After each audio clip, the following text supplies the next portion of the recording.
Hello, hi everyone. My name is Dorcas. Please welcome to Reddydoracademy. This is lesson 1.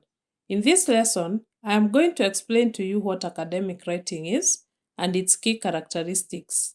As for the characteristics, I will just list 9 of them that are easily notable, but if you need more detailed explanations on the same, which includes examples, then you can check out the next lesson for more.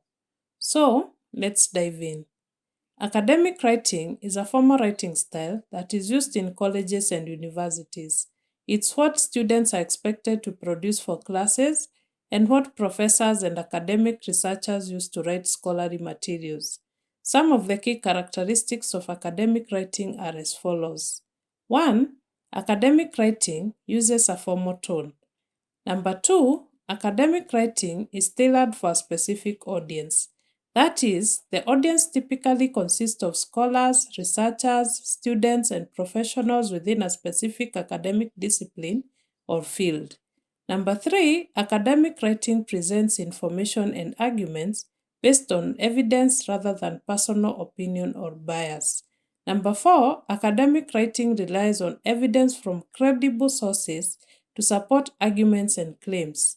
This is why it uses citations and references. Number 5, academic writing employs paraphrases in in-text citations. Number 6, academic writing follows a logical structure. It includes an introduction, literature review, methodology, etc. Number 7, academic writing follows a specific formatting style. This could be an APA style format, MLA, or Chicago formatting styles. In this course, we will focus more on APA and MLA style formats because they are the most commonly used. Number 8, academic writing is usually written in third-person narrative.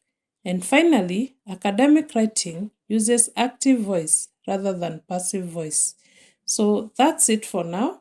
I hope you have understood the 9 characteristics perfectly, and now you can be able to distinguish an academic paper from any other type of writing. So let's meet in the next video where I will expound on the 9 characteristics in much more detail. Thank you. Happy learning.